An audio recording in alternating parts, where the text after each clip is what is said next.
Les amis, frères et sœurs, j'espère que vous allez bien. Match nul très rageant. Rageant, un partout, Naples, Barcelone, but de Lewandowski et but de Victor Osimhen pour ce match nul. Tout restera du coup à jouer, pas au Camp Nou, au Montjuïc, lors du match retour de 3 semaines. C'est rageant pour le Barça qui avait largement de quoi gagner ce match-là et j'ai envie de dire largement de quoi faire un vrai match référence. Faire une vraie partie d'assaut, une vraie partition et une masterclass tactique. Malheureusement, on est en Ligue des Champions. Et tu vois, on a eu tous les symboles des lacunes du Barça aujourd'hui. Des petits détails par-ci, par-là. Offensivement, le gros manque, c'est évidemment le dernier geste. Le dernier geste, que ce soit la dernière passe, le tir, le centre, la dernière passe qui va illuminer l'action. À chaque fois, ça a été du déchet. Aujourd'hui, et surtout j'ai envie de dire, ce qui se passe, c'est qu'on a eu 2 matchs pour moi. C'est qu'on a eu une très bonne première mi-temps de la part du Barça. On va dire plutôt 35-45 minutes. Et j'ai envie de dire même la mi-temps en entier. Et une deuxième mi-temps, honnêtement, qui a été vraiment catastrophique. Même si le Barça marque en deuxième mi-temps par ce but de Lewandowski qui est très beau, on va revenir dessus. Je trouve que moi, la deuxième mi-temps a été franchement catastrophique. Je n'ai pas reconnu les joueurs après le but du Barça. Je ne sais même pas s'ils ont arrêté de jouer ou si physiquement ils ont commencé à piocher. Je pense que c'est plus physiquement que l'équipe a commencé à piocher. Mais tu voyais des erreurs tactiques et techniques, des contrôles manqués, des joueurs qui n'attaquaient même pas le ballon, pas mal d'approximations. Donc malheureusement, concéder le but du 1 partout, c'est tout sauf illogique. Forcément, quand tu ne mets pas tous les petits détails, ingrédients combinés de la première à la 90e minute, voire 95e minute, forcément tu t'exposes à prendre un but, même quand l'adversaire a tiré 0 fois avant le but. Ils ont frappé avant ça juste une tête complètement ratée, c'était à la 46e minute, mais avant ça, il n'y avait aucune occasion. Le Barça maîtrisait son match, le Barça fait une très bonne première mi-temps, et voilà, tu te fais punir sur la première occasion réelle de Naples, et même j'ai envie de dire la seule, même s'ils ont eu un très bon momentum ensuite, après le but du 1 partout, la seule occasion, et ben, tu le payes cash. Et ben c'est ça la C1. C'est ça la Coupe d'Europe, c'est ça la Ligue des Champions. C'est pour ça qu'on l'aime aussi. Et quand tu es fan du Barça, bah forcément tu as le seum. Mais j'ai envie de dire que c'est pas forcément... il y en a qui diront c'est de la chance, ils ont eu une occasion, on est maudit et tout. Non. Il faut encaisser et accepter ce qui s'est passé là. C'est juste de notre faute. Si le Barça s'est exposé à prendre un but sur la seule occasion, sur un joueur en plus comme Osimhen, qui quoi qu'il arrive, jusqu'à la fin du match, en tout cas, il a joué 80 minutes, je crois. Jusqu'à la fin de son match, il a été, mine de rien, pesant. Il a fait ce qu'il pouvait avec ce qu'il avait. La moindre occasion qu'il a eue, il a été hyper malin. Il a joué avec son corps. Alors, pour moi, il n'y a pas faute, mais c'est difficile à dire parce qu'on n'a pas vraiment vu l'action. Le ralenti n'a pas été assez bon. Mais j'ai envie de dire qu'il s'est fait bouger, Nico Martinez. Il s'est fait complètement bouger. Après, je vous l'avais dit, je l'avais dit en avant-match que ouais, Osimhen, c'est vraiment un attaquant qui est incroyable, tellement il sait peser sur une défense. Il y avait des rumeurs comme quoi Xavi allait mettre Koubarsi à ce poste-là, ou Koundé à ce poste-là, et Araujo côté droit, ou avec Vara. Finalement, il a eu la bonne idée, la lucidité de mettre Inigo Martinez et Araujo qui a fait un bon match, je trouve. Et voilà, la seule petite bavure, bêtise qu'il a fait, Inigo Martinez, c'était de croire qu'il allait pouvoir jouer la faute. Et ben, il s'est fait piéger. Il s'est fait piéger par un attaquant qui est puissant, qui est juste incroyable. Je vous l'ai dit plusieurs fois quand je suis parti en Côte d'Ivoire. Ça m'a choqué de le voir du stade, ce mec-là. Du stade, c'est juste un régal. Osimhen, le voir en stade, ça a été pour moi une révélation. J'ai vu un mec hyper puissant, hyper malin, intelligent, toujours à la limite de la friction, de la faute, hyper chiant pour les défenseurs, même s'il ne marque pas. Ça, là, ça s'appelle peser sur une défense. Un peu à la manière de Giroud, qui est souvent catalogué comme ça.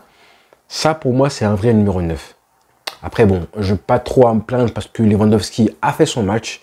Malgré 2-3 actions où il n'est pas forcément inspiré, il a fait son match. Il met un très beau but qui vient, je trouve, récompenser le début de match du Barça. Mais tu dois revenir à la pause à 1-0. Tu dois revenir, je trouve, les 35 minutes du Barça, elles sont vraiment très intelligentes, très intéressantes. Il y a du jeu, mais à chaque fois, le dernier geste, avec des joueurs qui n'ont pas été inspirés, comme Lamine Yamal, qui n'a pas été bon, qui n'a pas été inspiré ce soir. Peut-être l'enjeu, peut-être un petit peu mentalement, il était un petit peu stressé, le sapin nerveux. En tout cas, il n'a pas fait les bons choix, il n'a pas été inspiré, pas mal d'actions qui ont fini à chaque fois qu'il avait le ballon. Hein, on crée un petit peu des occasions, un décalage et tout. On lui passait le ballon et malheureusement l'action s'est terminée parce qu'il faisait une mauvaise passe. Ouais, ça c'est arrivé un petit peu trop souvent. Malheureusement, même s'il y a eu quand même 2-3 belles choses de la part de Lamine Yamal, ça n'a pas été le seul. Franchement, au début du match, hein, toute l'équipe a fait un très très beau match. Le Gundogan de la première mi-temps, c'est un Gundogan qui est juste incroyable. Meneur de jeu numéro 10, il avait vraiment le contrôle du jeu et vraiment le système de Xavi, c'est le système que je veux voir pour les prochains matchs. Ça y est, pour moi, même si Christensen, voilà, il y en a pas mal qui ont reproché un peu Christensen son poste de numéro 6, hein, avec ce pivot, avec De Jong et tout. Christensen, c'est à la base un défenseur, d'accord? Donc, je ne vais pas attendre chez lui que le mec fasse du Busquets avec des passes intéressantes, des passes qui vont casser les lignes. Non, merci. Par contre, c'est vrai qu'il a manqué des passes simples. Ça, par contre, le nombre de fois où tu as le Barça en situation où on fait le pressing, un pressing intéressant, on récupère le ballon et la défense de Naples, elle est complètement voilà, dépeuplée. On est à 30 mètres des buts, voire 25 mètres des buts des fois. On gratte le ballon grâce à un bon pressing et les joueurs ont décidé de jouer encore une fois à la baballe et ne pas jouer assez vite. Ça, c'est juste insupportable. Et le nombre de fois aussi où on récupère le ballon grâce à un pressing des joueurs en général, et messieurs Gundogan, Pedri, Frenkie aussi, et aussi Christensen font une mauvaise passe. Ça arrivait très souvent en deuxième mi-temps, ou alors, comme j'ai dit avant ça, joue pas assez vite. Ça, c'est juste insupportable. Et comme ça, hein, c'est comme ça qu'on a raté pas mal de situations, d'occasions de marquer plus de buts que ça. C'est dommage, hein, parce que vraiment, les 35 minutes du Barça, les premières, elles sont très bonnes. Il faut marquer à ce moment-là. Après ça, il y a 10 minutes où le Barça se fatigue et tu le sens que c'est justement parce qu'on a poussé au début de match, on s'est pas mal dépensé. Et il y avait vraiment une belle organisation tactique avec un milieu de terrain complètement, qui avait la maîtrise. Hein, vraiment, Gundogan avait la maîtrise, comme j'ai dit. Pedri aussi. Malgré ses petits ratés, on sent que la magie venait de lui. Hein, la créativité, ça venait de lui. Frenkie aussi était relativement intéressant, même si je trouve que son carton jaune était un petit peu sévère. Donc on avait vraiment la main mise au milieu de terrain, grâce au système de Xavi, selon moi en tout cas. Et tu n'as pas vu les Lobotka, tu n'as pas vu Anguissa, tu les as pas vus du tout, mais pas du tout en début de match. Par contre, en fin de match, les mecs à Naples, ils étaient en roue libre. Ils étaient vraiment en confiance, forcément, le but d'un partout a fait du bien et tout. Mais on a vraiment vu un Barça en début de match, un Barça en deuxième mi-temps qui a été complètement différent. Gundogan, la fin de match qu'il fait, elle est juste horrible. Elle est vraiment horrible. Pedri, c'est pareil, il était fatigué, il fallait le sortir, c'était sûr. Lamine Yamal s'est effondré aussi. Donc Koundé, oh là là, Koundé a fait un très bon match. Hein. Honnêtement, début de match en tout cas. Il fait vraiment comme tous les autres. Il a fait un très bon début de match et à la fin, il s'effondre parce que le début de match, il a complètement anéanti Kvara. On n'a pas vu une seule fois Kvara. Donc j'étais vraiment très content. Je me suis dit là, il l'a bouffé. Il l'a complètement bouffé.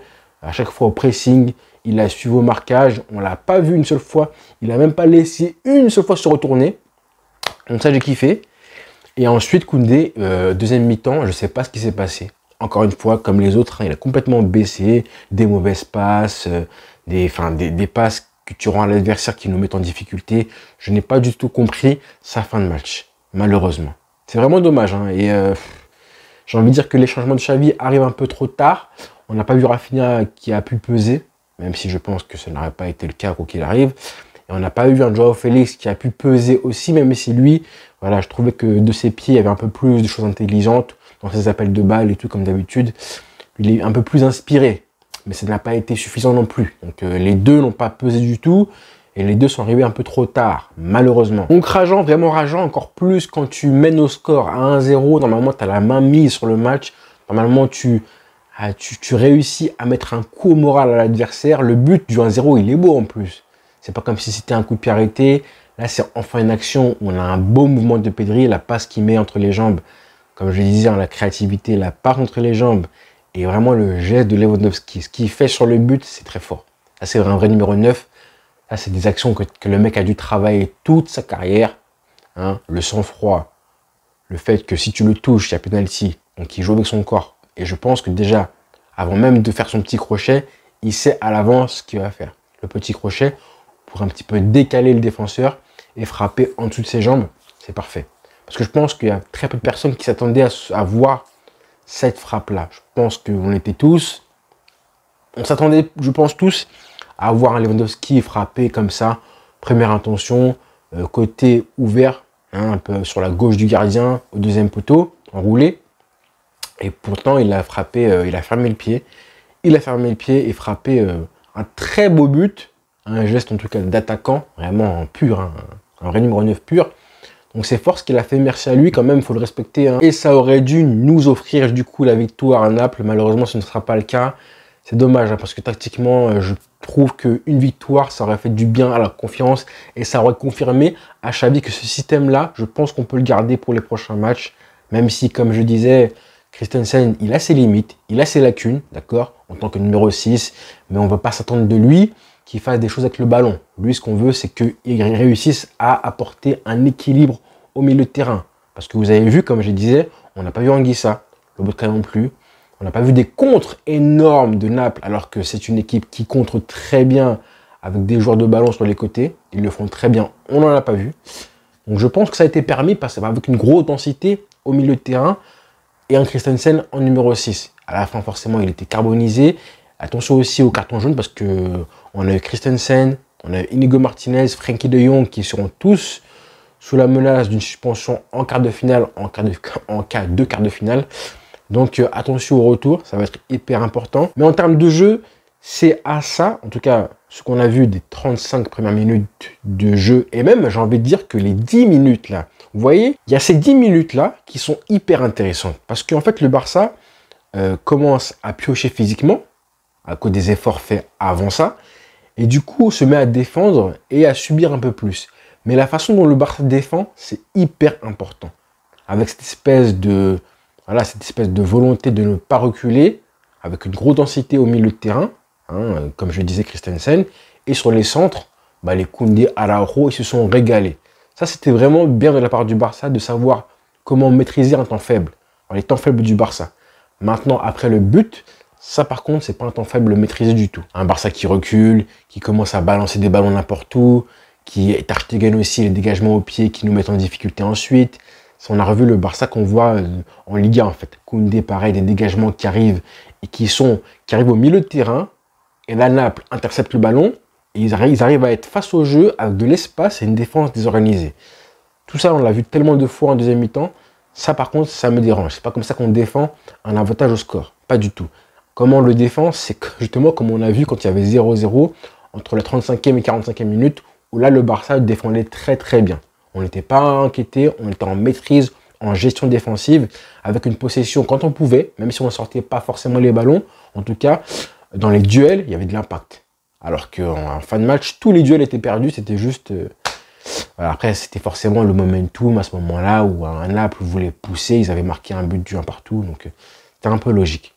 Donc voilà, rendez-vous au match retour. Pour l'instant, on va se calmer, même si je pense que ça reste une mauvaise opération, comme j'avais dit en avant-match, il fallait gagner ce match-là. Mais au moins, tu perds pas. Si tu avais perdu ce match-là 2-1, bah là, je pense que Barça aurait été éliminé. Là, il faudra gagner au retour. Gagner au retour. Hein, il faudra juste gagner pour se qualifier. Tout simplement.